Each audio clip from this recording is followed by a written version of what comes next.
राष्ट्रवादी काँग्रेसच्या बाबतीत मी जरा आग्रहाने सांगेल की तुम्ही जर आमच्या उमेदवारांच्याकडे जर अगदी नगरपालिका बघा किंवा पुणे महानगरपालिका, पिंपरी चिंचवड महानगरपालिका बघा किंवा उद्याची आमची जिल्हा परिषद असेल, तर बऱ्यापैकी पक्ष रिलेटेड असणाऱ्या कार्यकर्त्याचा विचार त्या ठिकाणी दादांनी केलेला आहे. अगदी क्वचित काही ठिकाणी घडले असेल की बाबा अचानक या आपल्याकडचं तिकडे गेल्यानंतर तेवढ्या सक्षम नगाला घ्यावा म्हणून काही अपवादात्मक घटना घडल्या, परंतु आमचे सगळे उमेदवार जवळपास पूर्वीपासूनचेच किंवा पक्षाला मानणारे, पक्षाशी संबंधित असणारेच कार्यकर्ते उमेदवार म्हणून दिलेले आहेत. नगाला नग देणं असेल, नगाला नग घेणं असेल, सत्तेसाठीची गोळाबेरीज करणं असेल, या तुमच्या सत्ता कारणाच्या मध्ये जो नवीन राष्ट्रवादी काँग्रेसकडे आकर्षित जाणारा कार्यकर्ता आहे, नवा युवक आहे, त्यांना तुमच्याकडे यायला पाहिजे की नाही केलं पाहिजे? अगदी खरंय.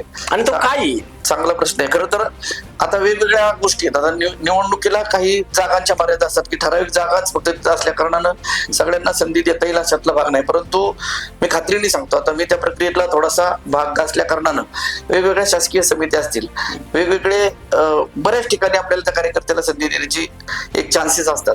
आणि आता मी म्हणजे अगदी विशेष कार्यकारी अधिकारी पासून तर तालुकास्तरीय समित्या असतील, जिल्हास्तरीय समित्या असतील, त्या ठिकाणी त्या कार्यकर्त्याला संधी देणं, कदाचित तो आर्थिकदृष्ट्या सक्षम नसेल म्हणून निवडणूक लढवत नाही, परंतु तो कार्यकर्ता म्हणून किंवा समाजातला एकरूप होणारा नेतृत्व आहे, तर त्याला त्या ठिकाणी काम करण्याची संधी देण्याचं काम नामदार अजितदादांनी सातत्याने केलेलं आहे. खरं तर आता अनेकांना अपेक्षा असतात महामंडळ, परंतु तो थोडा वरिष्ठ लेवलचा प्रश्न जरी असला तर तिथेही संधी देण्याचं मग स्थानिक काही संस्था असतात, वेगवेगळ्या संस्थांवर त्या पदाधिकाऱ्यांना, आता उदाहरण म्हणून मी पुणे जिल्हा मध्यवर्ती सहकारी बँकेचं उदाहरण देईल.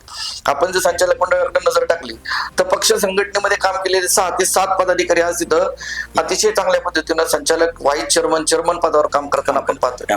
त्यामुळं पक्ष संघटनेकडे उमेदवारी देणं एवढाच न्याय नव्हे अगदी, आणि त्यामुळं ओघ आज बी चांगला आहे. आता आपण पाहताल की रोज पक्षप्रवेश चालू आहेत. आज सुद्धा पक्षप्रवेश झाले सोलापूर मधले. आता उद्या परवा आमची हवेली तालुक्यातल्या नगर रोड, सोलापूर रोडची चांगली मोठी यादी घेऊन आम्ही तयार आहोत. दादांची उपस्थितीत तोही पक्षप्रवेश त्या ठिकाणी संपन्न होईल. त्यामुळं आपल्याला तिथे काहीतरी मिळेल आणि मिळते हे कार्यकर्त्यांच्या लक्षात येते आणि कार्यकर्त्यांचा ओघ निश्चितपणे राष्ट्रवादी काँग्रेसकडे चांगल्या पद्धतीनं वाढताना दिसत येतोय.